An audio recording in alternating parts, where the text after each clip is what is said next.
सामाजिक कार्य करण्याचा विचार आपल्या मनात कसा आला? समाजकार्य हे मुळात माझ्यामध्ये लहानपणापासूनच आहे. कारण का आई वडिलांना बघूनच बोलतो ना, लहान मुलं शिकतात आणि जसं त्यांचं आयुष्य पुढे पुढे सरतं, तर प्रत्येक आयुष्याच्या प्रत्येक पडावावर तसे त्यांना अनुभव येतात, लोकांचे असून देत किंवा ते ज्या क्षेत्रात आहेत त्याचे असून देत.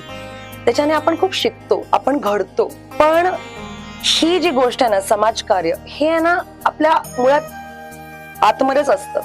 फक्त एकच आयुष्यात टर्निंग पॉइंट असा येतो ना, त्याच्याने त्याला ते हायलाइट होतं, जास्त लोकांपर्यंत ते पोहोचतं. माझ्यात हे लहानपणापासून होतं. मी माझ्या आई वडिलांना पाहते की सेल्फलेस कशाला म्हणतात, कोणाला म्हणतात, हे मी माझ्या आई वडिलांना उदाहरण देऊ शकते. कारण का लहानपणापासूनच त्यांनी स्वतःला बाजूला सरून कायम दुसऱ्यांसाठी पुढाकार घेऊन ते केले आणि मी ते माझ्या डोळ्यांनी पाहिलंय. आणि मीही त्यांच्याच पावलांवर पाऊल देऊन पुढे लहानपणापासूनच बिल्डिंग मध्ये, सोसायटीज मध्ये, कॉलनीमध्ये पुढाकार घेतला, मदत करण्याचा प्रयत्न केला.